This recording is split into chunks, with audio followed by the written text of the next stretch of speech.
Welcome to the Daily Review. This is Razak, Senior Trading Strategist here at CMTrading. And today is August 30th, 2023, and today is Wednesday morning. So looking at the highlights of the day, the markets make a turnaround and trade higher. But first, looking at today's major economic events.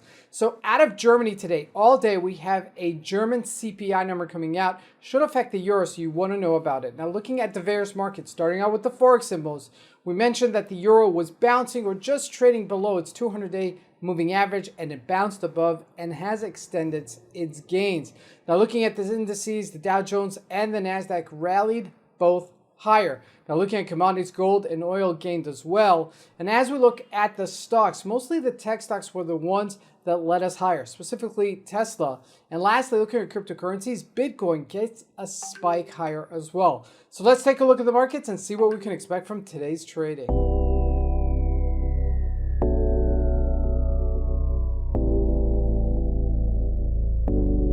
So here we go with the Euro USD, and this time you can see it. 2020 is hindsight, and this is what we're talking about. This was the area that we hit, and you could see that it just dipped below it and didn't break lower. And I mentioned this, that it's going to look back and we're going to say, hey, it touched the 200-day moving average, it didn't break it. It came very close. I mean, it doesn't mean that we're out of the woods yet, because the dollar does get stronger historically over September. So this could be just a little bit of a kind of push up right before it breaks lower, but it has broken higher, at least for now, okay? At least a 40 to 100 pip move altogether. Now let's take a look at a 4-hour chart, take a look at it better. It's really just a spike.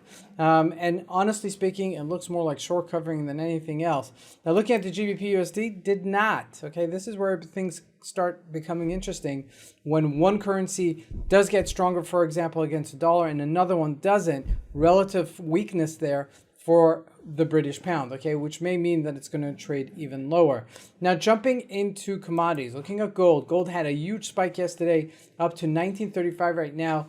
Just take a look if this will be faded, okay, which means that it'll be corrected, even though it had a spike. Doesn't really mean that it's strong.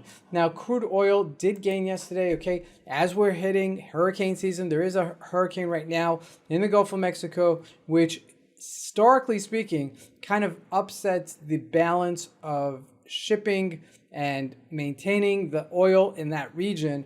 And that's really a very important section of the world, because that offers a lot of refineries and a lot of displacement for oil. So this is really going to be extended, because it means that the shipment of oil is going to be affected by it, which means the prices are going to go higher. Now jumping into the US markets, very interesting. The Dow Jones did push higher. We got the volume in it, okay? The volume is pushing higher. If you look at the NASDAQ, also the volume is nice as we're pushing higher here. Looking at a daily chart, making some headway above the 30-day moving average. That's really important. Now, it's all reflective of the stocks. And we took a nosedive last week, and preceding that as well, as we've taken some hits, but you can see we've made up. Now, I want to highlight this. CISCO is making new highs for the year. Now, it pushed higher yesterday, and you could see that it's closing on its highs for the year, which makes it very important. Now, looking at the other ones, Tesla had a huge spike up to 257, a nice turnaround there. Microsoft also, obviously. Facebook also, obviously.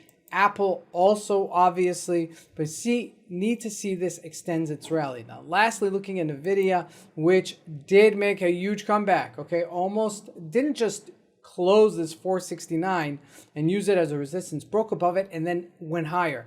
Now, its real resistance level is $500, and we're only about $13 away from it. So I'd like to see an extended rally here going into this week, as we're going into Labor Day weekend, which is historically a bullish time, and then we get back to work September 3rd. So that's really an important aspect to the markets coming back as things are changing. Now, lastly, I want to highlight Bitcoin is the last one, which went back to 27,374, had a huge spike after some good news about it. So it's a news move, which means it'll probably be faded as well. Okay, so keep that in mind. This is Razak. I want to wish you guys a great trading day. Thank you.